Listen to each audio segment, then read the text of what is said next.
Yo, what's up mga kabutingting? Yan good morning sa ating lahat mga kabutingting at welcome back sa ating munting channel. Yan andito tayo ngayon sa Barangay San Roque at mayroon ako ditong home service kaso ay electric pan lang. Ang brand nga pala nito mga kabutingting ay Panasonic. At ayun yung may-ari si Sir Chiri Dayagunan. Apelido na siya? Yan, Dayunan pala. Akala ko Dayagunan. Yan anong problema nga pala nito kuya? Ayaw na umandar. Ayaw na daw umandar mga kabutingting. So bago ko nga pala ito umpisahan mga kabutingting ay disclaimer lang.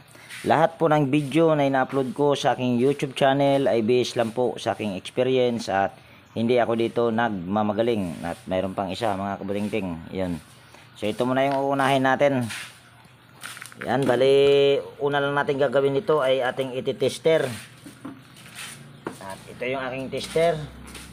Ito ay nilabas ko na at nakapaglabas na rin ako dito ng extension. Pero ito ay hindi ko pa tinignan. Yan, ito ay saksak lang natin yung test probe at i-power on lang natin itong ating tester at i-select natin to sa OL. Ano? Sa agihara sa ilaw mo. Ano? Buto ng koleksyon. Dili ya. Yan, ito'y anuhin muna natin. Tanggalin muna natin yung power cord. So yan. So naka number 1 na yan mga kabutingting. So ito'y ating iti-tester lang. Yan, wala tayong nare-reading sa walang continuity yung ating tester. Ilagay natin sa number 2, wala pa rin. Number 3, wala pa rin. Ito ay madalas ito na nangyayari sa electric pan. Pag mga ganitong brand ay hindi ko na tinitignan yung kanyang power cord. Ito namang power cord nito ay magandang klase pagka Panasonic. So, una lang natin gagawin nito ay tatanggalin natin yung screen. Yan. At kung bago ka nga pala napadpad dito sa aking munting channel mga kabutingting, baka pwede kong hilingin yung inyong pag-subscribe at pakipindot na rin yung notification bell at ilagay sa all para ma-notify ka pag mayroon akong mga bagong i-upload na video. Yan, napakalambot. Yan, tanggalin natin yung LC. Ito ay matakaw ito sa bushing pag ganitong klase. Kung hindi ako nagkakamali, ito ay ano lang tawag yan, giveaway kung bibili ka ng rep or air condition or tawag yan, aircon. Yan. Yan ay ano lang to, tawag yan, libre lang or giveaway. Para yatang may tumingin na nito kuya. Tanggal na yung isang tornilyo Yan kung nakikita nyo, tanggal na yung isang tornilyo at mayroon na rin nakalagay na teflon. At pwede itong mayroon nang tumingin ito. Yan, sunod, tanggalin lang natin ito. Itong dalawang tornilyo. At siya nga pala mga kabutingting, baka kayo ay mapadpad, konting kahilingan lang. Baka pwedeng wag po ninyong i-skip yung ads para yun ay napakalaking tulong na para sa akin. Yan, kukuha lang pala muna ako dito ng karton at ating ihiga ito. Yan, ito na yung karton. Sunod lang natin gagawin ay tatanggalin natin itong tornilyo kasi pag mga ganitong klase ay di tornilyo itong knob. At ito ang pahigpit nito ay yung paluwag. Yung paluwag nito ay yun naman yung pahigpit. So dito mga kabutingting ay bahagya ako siyang pinas forward at ako ay nag voice over lang. Dahil medyo nahirapan ako dyan sa pagtanggal ng tornilyo sa knob dahil parang loose thread yata. Ayaw talagang matanggal. So ang ginawa ko lang dyan ay nilagari ko na lang ng lagaring bakal yung pinaka knob niya. Pero ayan naman ay mayroon pa rin siyang hawakan pagka gusto mo siyang i-steady. Yun nga lang ay medyo maiksi na. Kung sabaga para-paraan lang mga kabutingting. At ang sunod na ginawa ko dyan ay tinanggal ko lang yung tornilyo sa takip ng motor. Ito ay hindi pa naman ginalaw. Yan kung nakikita nyo, Original niya pa itong capacitor. Yan, sunod tatanggalin lang natin yung itong tornilyo sa swing arm. Yan, at habang tinatanggal natin itong tornilyo mga kabutingting, ay shout out ko lang yung lahat ng aking mga silent viewers, organic viewers. Yan, mega love shout out po sa inyong lahat. Tapos luluwagan naman natin itong tornilyo na ito. Yan, natanggal na o naluwagan.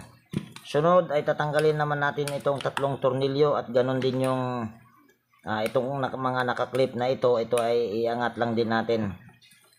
At habang ito ay ating inaangat o tinatanggal yung mga tornilyo, ay yan, mega love shout out kay Alfredo Domingo ng Malabon City, at kay Renato Aban ng Pasig City, Clodimir Santos ng Pasig City, at Sir Darmin, yan, mega love shout out, at Joey Dulce ng Taytay Rizal, at yung kanyang anak na si J. Dulce ng Taytay Rizal. Yan, mega love shout out po. At mega love shout out Teodoro Kaingkoy. Mega love shout out din sa kay Sir John Santiano. Yan, napaka supportive talaga. Yan, maraming salamat sir. At mega love shout out din kay Ferdinand Lupis. At mega love shout out din kay Sir Florindo Isidro ng Marikina City. Yan, mega love shout out po sir.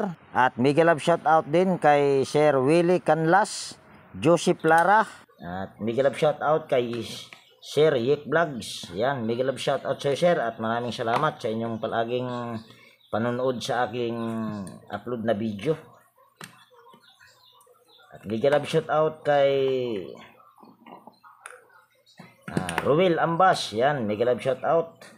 Bitong Madridihos ng Mati Davao Oriental. Yan, mega love shout out. Kay ano pa ba? Wala tayong kodigo kasi. Ayan, mamaya na tayo mag shout out. So tatanggalin lang natin ito at sisilipin natin. Sabi ko nga kanina, ito ay napakatakaw sa busing pag ganitong brand. Yan, mega love shout out din pala kay Sir Donato Matias ng Pasay City. Ito ay napakalinis pa ng shafting niya, pero kahit malinis yung shafting ay kailangan natin itong titignan natin yung bushing. Ayan, kung nakikita nyo yung bushing nya, yan, makintab. Kung nakikita nyo yung kintab na yan, gas-gas yan. Dahil ito talaga pag mga ganitong brand ay napakatakaw sa bushing. So ito ay walang power. Tester muna natin, baka ito ay sira na yung motor. Pero ito ay dahil walang power, pwedeng may problema nito ang fuse, kanyang thermal fuse. So tester lang natin yung thermal fuse. Yan, ito. Tapos ito. Yan, wala tayong nare-reading. So ibig sabihin ay may problema nga yung fuse. Ayusin lang natin. Yan. Yan, wala tayong nare-reading. Try natin dito sa ibang linya kung ito ba ay mayroon tayong mare-reading. Yan, mayroon. Ito, mayroon din. Tapos ito, mayroon din. At ito, mayroon din. So ibig sabihin ay buo ang motor nito. Sunod lang natin gagawin at pasintabi sa mga bagong mapadpad dito sa aking munting channel. Ako po ay hindi naglalagay ng thermal fuse. Nasa inyo po kung ito ay inyong gagayahin. Ayan, tanggalin lang natin yung fuse.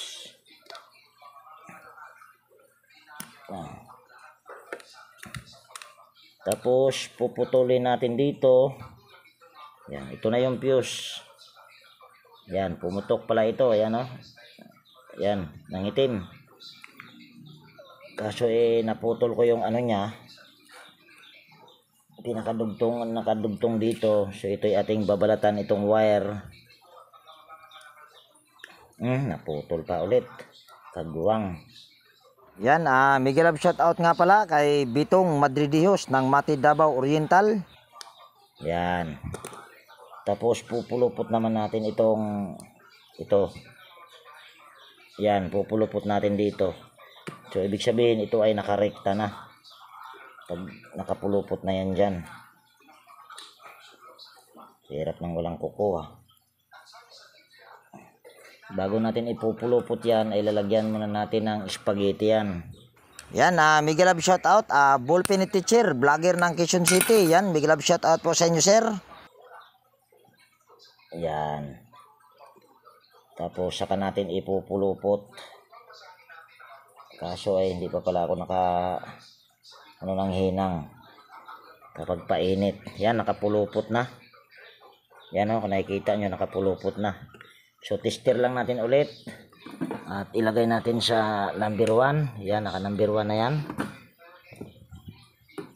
Saan na ba yung power cord? Ito para sa akin, itong motor na ito matibay naman ito, kaso maano lang talaga ito. Tawag niyan, napakadaling masira yung kanyang bushing nito. Yan, meron tayong nare-reading na 506 or 507 ohms. So ibig sabihin ito ay okay. At magpapainit pala muna ako ng hinang. Yan, bali saksak na natin yung ating hinang dyan. Tapos balik natin dito. So habang tayo ay nagpapainit ng hinang, papalitan natin ito ng bushing. Siguro ay 2 bushing na ang ipapalit ko nito para tumagal. Yan, so ito yung ating bushing. Yan, ito ay bago. Dahil mayroong pamamaraan kung bakit masabi natin ito ay bago. Dahil yung kanyang original nito ay maiksi. So tatanggalin muna natin ang bushing. Tatanggalin muna natin yung bushing. Yan. So ganito yung pamamaraan ko pag ganitong klase. Gumamit lang ako ng flat screw. Yan. Phillips screw na maliit. Tapos ganito, yan. Lagay mo lang yan dyan. Tapos saka mo pukpukin para yung kanyang lock ay matanggal. So yan, natanggal na yung kanyang bushing. So ito yung sinasabi kong magkaiba. Ito ay bahagyang maiksi at ito ay mahaba ng konti. So gagawin mo lang dyan ay magbabawas ka lang ng spacer. Ito mamaya. So ito yung luma. Yan. Tapos palitan natin ng bagong bushing. Tapos lalangisan naman natin yung kanyang foam bago natin i-lock. Pero pwede namang ikabit mo na yung lock bago bago langisan yung kanyang foam. So ito ay ating igaganito lang. Igaganito lang natin ito. Kung sa baga ito, yan, kung sa baga ito ay igaganyan lang natin. Dahil itong lock ng ganitong klase ay para sa akin ay ewan ko ba, napakalambot. Kailangan kasi kahit bago ang bushing ay maganda ang pagkalak niyan sa bushing. Kasi kung maluwag na magagalaw mo sa kamay, ang mangyayari naman yan ay uugong lang din yan. Yan yung madalas na tinatanong sa comment section na kapag bago na ang bushing pero tawag niyan umuugong, so kailangan ay itong bushing na ito pagkagalawin mo sa kamay ay dapat hindi mo magagalaw yan. So ito ay ating yan, ilalak lang natin ito. Yan. Bali tutulak mo lang yan. Ito ang pangit sa ganitong klaseng electric fan para sa akin. Dahil habang tumatagal o pag pabalik-balik ka sa pag-repair nito, ito ay nayuyupi. Yan, nayuyupi. Kung sa baga napuputol itong mga lock niya.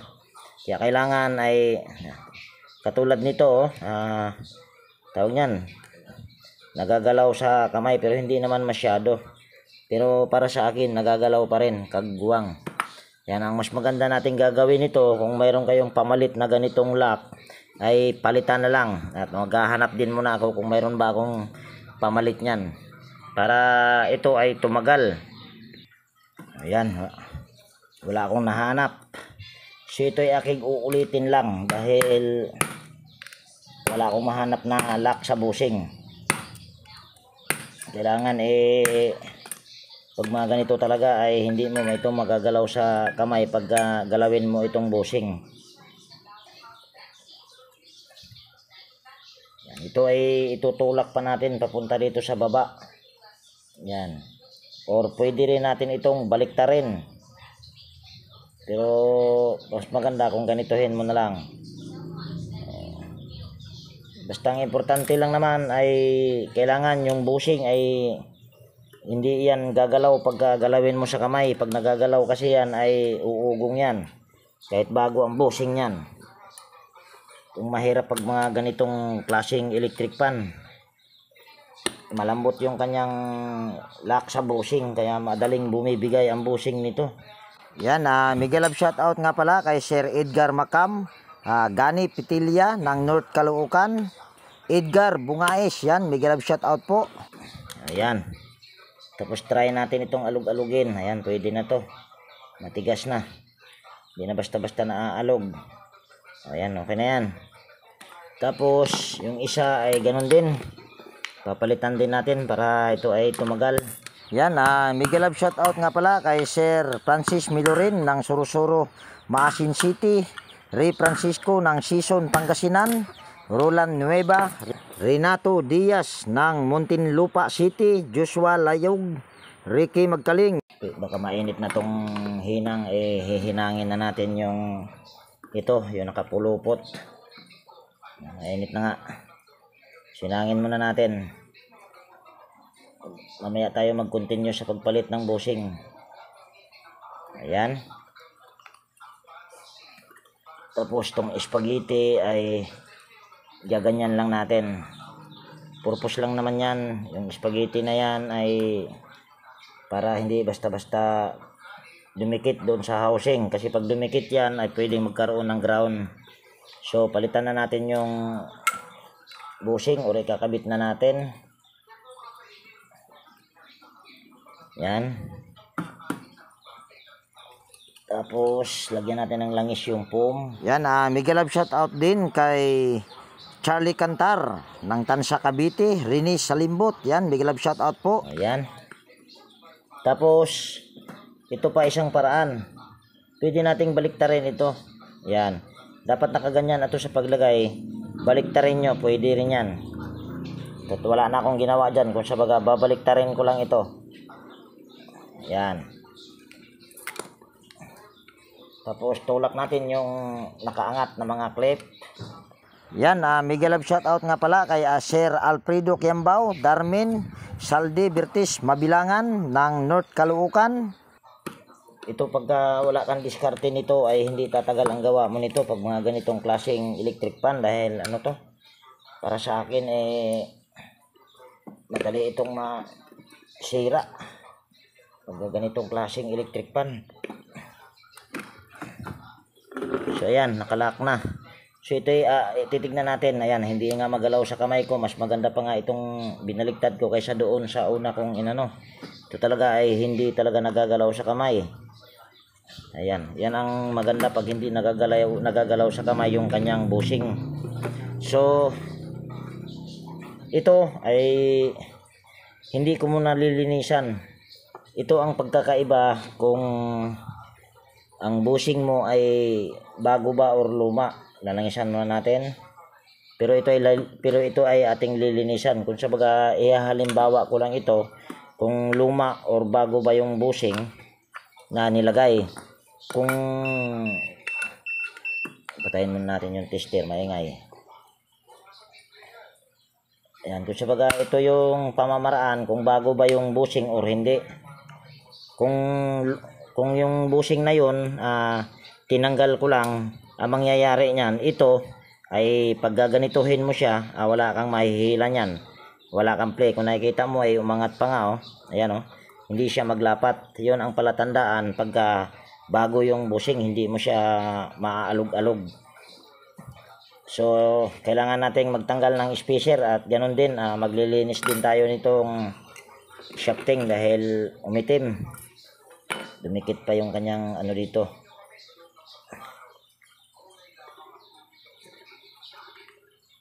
Yan, tanggalin natin.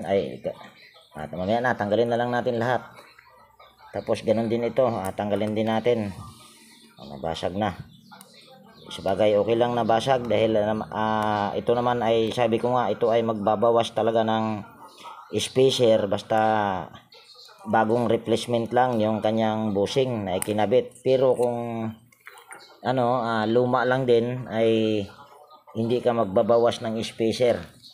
Yan, kukuha lang pala ako ng liha at lilihain natin yung shafting. Yan, bali ito yung ating liha. So ito ay ating lilihain lang. Yan, at habang ito ay aking nililiha yung shafting mga kabutingting or nililinis ay mayroon lang akong i-shoutout pa. Yan, mega love shoutout kay Sir Wilfredo Peralta, Gary Vargas ng Riyadh, Uragon. Sir Ventura Sabilano, yan, mega love shoutout po. Johnny Papa ng Buntok. At mega love shoutout din kay Benji Salin, Tony Cabus ng Indang, Cavite. At shoutout lang din sa aking mga kaibigan na si Josh Electrical Vlogs, The PBG Blabber Pan, Bin Kabatas, at shoutout din kay Nelt Vlog or Toxic Gaming, Horseshoe TV, Bullet Train Channel, Farmer Boy TV, Teleteacher, Kois Repair and Tutorial, Andy Rabino TV Tech, Andy Rabino to, Lex TV Official, Ate Mers, Bibs PH Official, yan, mega love shoutout po. At mega love shoutout din kay Idol Rap Mix TV. At mega love shoutout din kay Edwin Sagayno Mix Vlog. So yan, bali naliha na mga kabutingting. So babalik na natin yung mga spacer. Yan. Kung nakikita nyo ay tatlo pa yung nandito. Yan. So, ito, para yatang baliktad Baliktad na natin, parang nabaliktad. Ito ay ilalagay natin. Yan. Tapos ito ay wag na natin itong ibalik. Ito na lang yung manipis niya, yan. Yan, mega love shoutout din kay Baybayon TV Mix Vlog. O, yan. Tapos mayroon tayong isang spacer na itinabi. So sunod ay lalangisan lang natin ito ulit. Nilangisan ko na ito kanina pero kailangan nating langisan ulit dahil niliha ko. Sunod ay sasalpak lang natin. Tapos salpak na rin natin ito. Yan. Tapos saka natin ito hihilahin kung mayroon ba tayong hihila. Yan, kung mayroon na tayong mahihila, hindi katulad kanina na wala talaga tayong mahihila.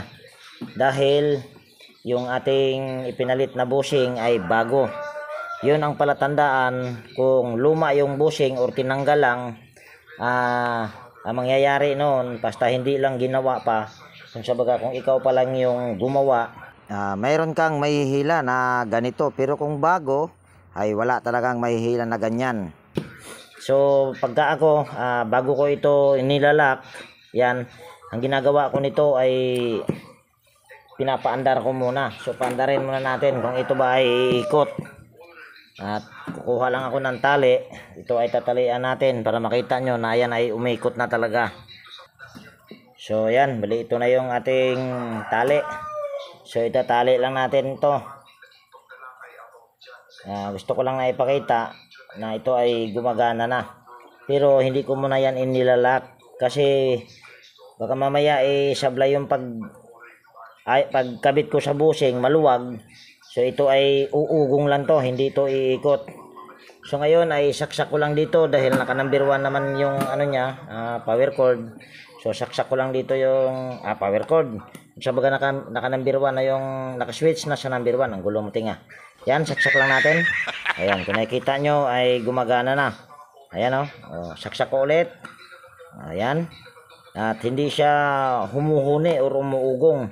So, ibig sabihin ay okay yung paglagay ko ng bushing. So ayun yung pamamaraan kapag mga ganitong klaseng electric pan na ito ay masilan to. Pag hindi maayos yung pagkalagay mo sa bushing nito, ito ay huhuni or uugong na lang kung malambot yung kanyang pagkalagay sa bushing or yung pagkalak. Yan, bago ko makalimutan, yan, mega love shoutout nga pala kay Mr. Alba, Realidad Miao, Kapitan J. Mercado. Yan, mega love shoutout sa'yo, sir. At sa mga hindi ko na shoutout, yan, pasensya na po muna. Ayan. Tapos, kabit na natin yung kanyang lock. Stopper.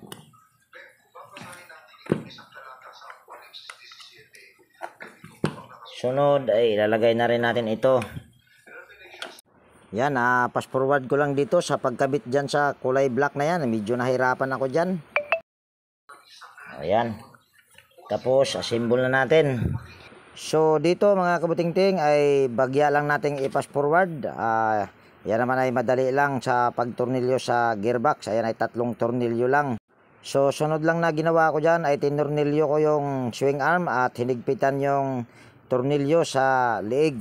Tapos, tester muna natin yung kapasitor kung ito ba ay okay pa. Ayan. Mamaya ay may problema na rin yung kapasitor. Ang nakalagay na kapasitor nito ay 1.2 microfarad. Yan, kung nakikita nyo. So ito ay ating testerin lang. So dito mga kabutingting ay tinister ko nga yung kapasitor. Ito ay mayroon akong nare-reading dito na 1.1 microfarad. Ayan naman ay hindi pa masyadong mababa pero pinalitan ko na rin para kahit papano ay tumagal itong aking gawa. At sunod ay pinutol ka lang yung kapasitor dyan, yung isang linya sa kulay black, at gusto ko lang ipakita sa inyo na 1.2 microfarad pa rin yan. At dito nga mga kabutingting ay pinalitan ko nga siya ng kapasitor na 1.5 microfarad kung nakikita nyo. At sunod ay nilagyan ko lang ng soldering lead yung magkabilang terminal ng kapasitor at ganoon din yung dalawang wire na ikakabit doon sa dalawang magkabilang terminal sa kapasitor. At medyo nahirapan ako dyan dahil medyo alanganin yung dalawang wire dahil maiksi. Pero yan naman ay okay lang, walang problema. So okay na yan.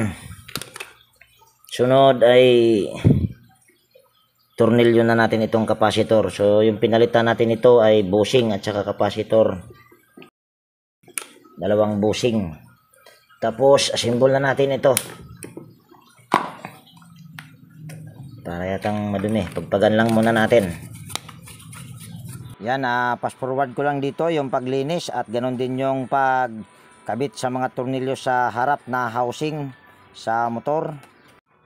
At sunod mga kabutingting ay nilinis ko muna yung screen at hindi ko na dyan ipinakita. At pagkatapos ko nilinis yung screen ay yan, ikinabit ko na. At kung nakikita nyo mga kabutingting, yung lock nyan ay binaliktad ko lang yan dahil medyo maluwag kahit nilagyan na siya ng teflon. Ayan yung aking pamamaraan. Basta medyo maluwag, bali binabaliktad ko lang yung kanyang guard lock. At yan, tapos na. Yan. Tapos tatayo lang natin. Ayusin ko lang yung aking tripod. Tapos tornilyo na natin ito. Yan. Tapos tornilyo na natin. Dahil sigurado na yan, aandar na yan. Dahil tinisting natin yan bago natin inilock. Sunod, lilinisan muna natin ito. Ayan, okay na yan. Sunod, harap lang natin. Ayan, tapos kunin natin yung power cord. Tapos patayin muna natin. Saksak lang natin yung saksakan dito. Tapos saka natin i-number 1. Ayan, kung nakikita nyo ay andar kaagad at napakabilis. Dahil ayan ay medyo tinaasan natin ng kapasitor. Ayan. Tapos lagay natin sa number 2. At tingnan nyo, wala siyang ingay. O kahit tingnan natin dito o pakinggan nyo kung maingay ba. Ayan, wala siyang ugong dahil maayos yung pagkalagay sa bushing. Tapos yun nga lang, ito ay medyo umiksi pero ayan ay nahihila pa rin. Yan, para mag-steady. Kasi kung ipipilit ko, ang mangyayari noon ay baka masira lang yung kanyang gear doon sa yung pinaka-gear niya.